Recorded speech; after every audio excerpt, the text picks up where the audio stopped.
Welcome to I9 news. Badangpet circle మహనీయుల ఉత్సవాల committee అధ్యక్షుడు గట్టు శ్రీనివాస్ ఆధ్వర్యంలో భారత రాజ్యాంగ నిర్మాత డాక్టర్ బిఆర్ అంబేద్కర్ 135వ జయంతి ఉత్సవాలు అత్యంత వైభవంగా జరిగాయి. ఈ సందర్భంగా బడంగ్పేట్ మున్సిపల్ కార్పొరేషన్ పరిధిలోని అంబేద్కర్ విగ్రహానికి వివిధ రాజకీయ పార్టీల నాయకులు పూలమాలలు వేసి ఘన నివాళులు అర్పించారు. ఈ వేడుకల్లో మహేశ్వరం ఎమ్మెల్యే సబితా ఇంద్రారెడ్డి, కాంగ్రెస్ పార్టీ నియోజకవర్గ ఇన్ఛార్జ్ కిచ్చెన్నగారి లక్ష్మారెడ్డి, బీజేపీ నియోజకవర్గ ఇన్ఛార్జ్ అందల శ్రీరామ్ యాదవ్, టీపీసీసీ ప్రధాన కార్యదర్శి మరియు మాజీ మేయర్ చిగిరంత పారిజాత నరసింహారెడ్డి తదితరులు పాల్గొన్నారు. ఉత్సవ కమిటీ సభ్యులు అతిథులను శాలువాలతో ఘనంగా సన్మానించి జ్ఞాపికలను అందజేశారు. ఈ సందర్భంగా ముఖ్య అతిథులు మాట్లాడుతూ అణగారిన వర్గాల ప్రజలకు రాజధికారం దక్కాలని, సమాజంలో ప్రతి ఒక్కరికి సమాన హక్కులు ఉండాలని అంబేద్కర్ ఆశించారని వారు పేర్కొన్నారు. దేశంలోని ప్రతి పౌరుడి హక్కులను కాపాడే విధంగా అత్యున్నతమైన రాజ్యాంగాన్ని అంబేద్కర్ మనకు అందించారని కొనియాడారు. అంబేద్కర్ రచించిన రాజ్యాంగ స్ఫూర్తితోనే నేడు మహిళలకు 33% రిజర్వేషన్లు కల్పించబోతున్నామని ఈ సందర్భంగా గుర్తు చేశారు. ప్రతి ఒక్కరూ అంబేద్కర్ ఆశయ సాధన కోసం కృషి చేయాలని, ఆయన చూపిన మార్గంలో నడవాలని పిలుపునిచ్చారు. ఈ కార్యక్రమంలో స్థానిక నాయకులు, మాజీ ప్రజా ప్రతినిధులు, ఉత్సవ కమిటీ సభ్యులు పెద్ద ఎత్తున సంఖ్యలో ప్రజలు పాల్గొన్నారు. ఈరోజు అంబేద్కర్ జయంతి సందర్భంగా బడంపేటలో ఉన్న అంబేద్కర్ గారిని దండవేసి శుభాకాంక్షలు అందరికి సోదరులుగా చెప్పడం జరిగింది. ఈ రోజు ఈ కార్యక్రమాన్ని ఏర్పాటు చేసిన అంబేద్కర్ సంఘం సంబంధించిన కమిటీ సభ్యులందరికీ కూడా, అదేవిధంగా ఎక్స్ కార్పొరేటర్స్ అందరికీ, గౌరవ కార్పొరేటర్స్ అందరికీ కూడా నమస్కారాలు. ఇక్కడ వచ్చిన వాళ్ళందరికీ ఏప్రిల్ మాసం వచ్చిందంటే మహనీయుల జయంతుల సందర్భంగా ఒక పవిత్రమైన మాసంగా భావిస్తూ ఉంటాం. జగ్జీవన్ రామ్ ది, అట్లాగే జ్యోతిరావు పూలేది, అంబేద్కర్ గారు. అసలు ఈ మాసం ఒక పవిత్రంగా మనందరం భావించుకుంటూ వారికి నివాళులు అర్పిస్తూ ఉంటాం. వారు తీసుకొచ్చిన చట్టాలు కానీ, వారు తీసుకొచ్చిన మార్పు కానీ ఒకసారి మననం చేసుకుంటూ భవిష్యత్ తరాలకు అందించే ప్రక్రియలో ఈరోజు అంబేద్కర్ గారిని దగ్గరికి రావడం జరిగింది. రాజ్యాంగాన్ని రచించి ఈరోజు దేశానికి ఒక దిక్సూచిగా ప్రతి మనిషికి వాళ్ళ హక్కుల్ని రక్షించుకునే విధంగా రాజ్యాంగాన్ని రచించిన అంబేద్కర్ గారికి సూర్యచంద్రులు ఉన్నంత కాలం ఈ మహనీయులని, అంబేద్కర్ గారిని, జగ్జీవన్ రామ్ గారిని, పూలే గారిని, సూర్యచంద్రులు ఉన్నంత కాలం మర్చిపోదని గుర్తు చేసుకుంటూ తప్పకుండా వారి ఆశలను సాధించే దిశగా అడుగులు వేద్దాం. గొప్ప నాయకుడు అంబేద్కర్ గారి జయంతి సందర్భంగా వారు పూర్తిగా సంపూర్ణంగా భారత రాజ్యాంగాన్ని రాసిన పెద్ద మహానుభావుడు. భారత రాజ్యాంగంలో ఈ రోజు వరకు కూడా వారు రాసిన రాజ్యాంగ పునాదుల మీద భారతదేశం ఎంతో మంది మతవాదులున్నా, ఎంతో మంది భారతదేశాన్ని విచ్ఛిన్నం చేయాలన్న వారి పునాదులతో ఇంకా గట్టిగా ముందుకెళ్లే ప్రయత్నం జరుగుతుంది. అలాంటి రాజ్యాంగం రాసిన అంబేద్కర్ గారి జయంతి సందర్భంగా కార్పొరేషన్లో ఇక్కడున్న కార్పొరేటర్లు కానీ, వారి ఈ ప్రాంతంలో ప్రతి వ్యక్తి అంబేద్కర్ గారి ఆశయాల కోసం ముందుకు పోదామన్న వారికి అందరికీ కూడా పేరు పేరున వారికి ధన్యవాదాలు తెలియజేస్తూ, అంబేద్కర్ గారు ఒకరి గురించో కాదు, ఒక వ్యక్తి గురించి కాదు, ఒకరి కులం గురించి కాదు అతడు రాసిన రాజ్యాంగాన్ని. కొంతమంది అంటారు అంబేద్కర్ ఒక కులానికి చెందినవారు అని. అంబేద్కర్ ఒక కులానికి చెందినవారు కాదు. అంబేద్కర్ భారత రాజ్యాంగంలో ఒక మహానుభావుడు, కనబడ్డ దేవుడి కంటే కనబడ్డ దేవుడు డాక్టర్ అంబేద్కర్ గారు. గౌరవ అంబేద్కర్ గారు ఈ భారతదేశ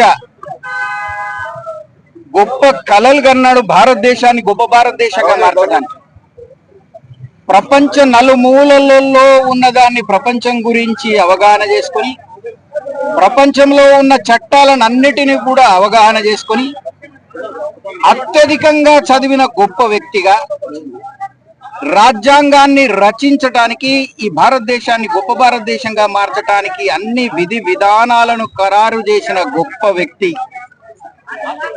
ఆ రోజులలో ఘోరమైన పరిస్థితి మన భారతదేశంలో.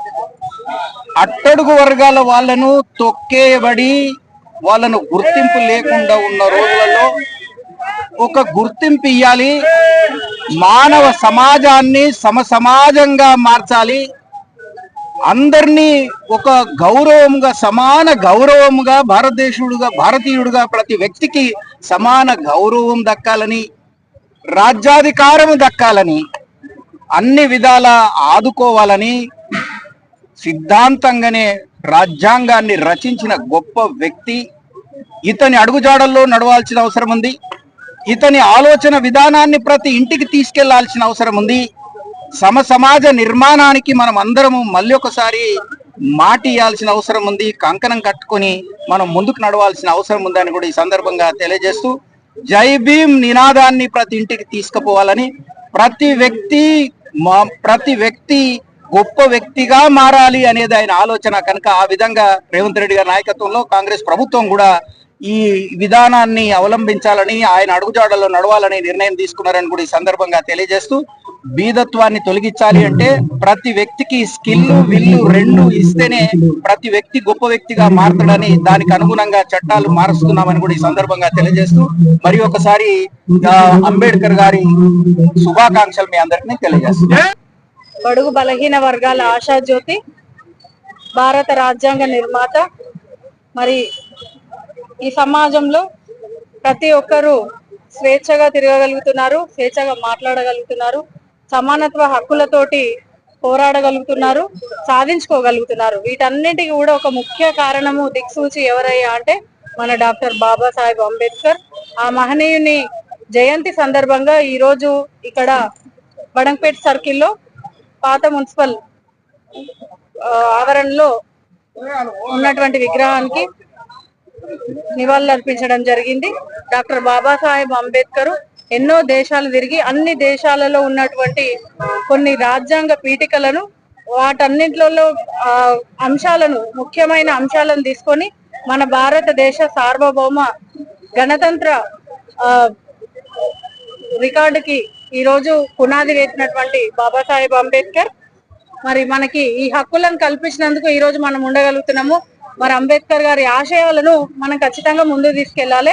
ఆ మహనీయునికి నివాళులు అర్పించాలంటే ఆ మహనీయుడు రాసినటువంటి రాజ్యాంగాన్ని ఫాలో కావాల్సిన అవసరం ఉంది.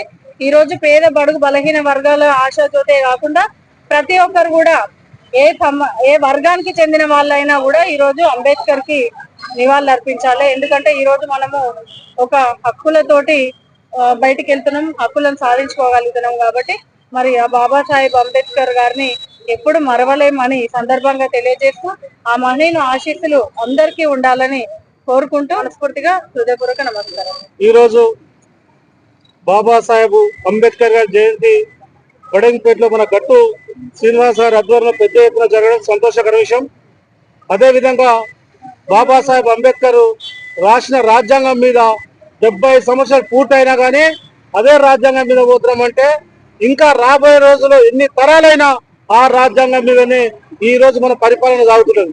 ఒకసారి ఆలోచించండి, బాబాసాహెబ్ అంబేద్కర్ గారు చిన్నప్పటి నుంచి ఎన్నో అవమానాలు లేని స్కూల్లో పోతే కూడా వాటర్ ఇవ్వకుంటుంటే కూడా ఎన్నో అవమానాలు చేసినా, ఎన్నో బాధలు పెట్టినా ఆ అన్నిటిని దిగమింగుతూ ఈ విద్యనే ముందని చదువుతో పాటు ఆయన లండన్ లో కానీ అమెరికాలో కానీ చదువుకొని వచ్చి ఇలా మన రాజ్యాంగాన్ని రాసిండంటే ఆ రాజ్యాంగం మీదనే ఎలా ప్రతి ఒక్కరూ మనం నడుస్తున్నామంటే ఎంత దూరదృష్టితో ఈ విధంగా రాసిండో ఒకసారి ఆలోచించాలి. కానీ మనలో చాలా మంది నిరాశ పడుతుంటారు, చిన్న ప్రాబ్లం వచ్చిందంటే ఇంకా పడుతుంటారు. నిజంగా కూడా బాబాసాహెబ్ అంబేద్కర్ గారు ఆ రోజు ప్రాబ్లం వచ్చినా నేను ముందుకోవాలి, నన్ను ఎవరు అవమానించినా ఏమి చేసినా ఈ దేశానికి నాదేందో చూపించాలనే విధంగా పోయింది. కాబట్టి ఈ రోజు పౌరులు కూడా చెప్పేది ఏంటంటే మనము ఏ విధంగా ముందుకోనో బాబాసాహెబ్ అంబేద్కర్ సూచన మేరకు ఆయన నిర్మించిన రాజ్యాంగం మీద మనం అందరం కట్టుబడి ఉండి ముందుకోవాల్సిన బాధ్యత. కానీ ఒక బాధ వేస్తున్నది, నా పర్సనల్ బాధ వేస్తున్నది. అంబేద్కర్ అంటే కొన్ని వాడల వరకే పరిమితం చేస్తూ అది మంచి పద్ధతి కాదు. నిజంగా అంబేద్కర్ జయంతి చేయాలన్నా, అంబేద్కర్ వర్ధంతి చేయాలన్నా కొన్ని వాడాలే, కొంతమంది ఎస్సీలకే దాన్ని అంటగాడుతురు. ఇది మంచి పద్ధతి కాదు. అందరము ఒక దేవునిగా పూజించి ఒక మానవుని మనం అందరం స్ఫూర్తిగా తీసుకొని ముందుకోవాల్సిన బాధ్యత ప్రతి ఒక్కరి పైన ఉంది. మరొకసారి ప్రతి ఒక్కరికి నిజంగా కూడా ప్రతి బడంగ్పేటలో ఉన్న చాలా మంది అన్ని పార్టీలను కలుపుకొని అంబేద్కర్ జయంతి చేసినందుకు ప్రతి ఒక్కరు శుభాకాంక్షలు చెప్తున్నాం.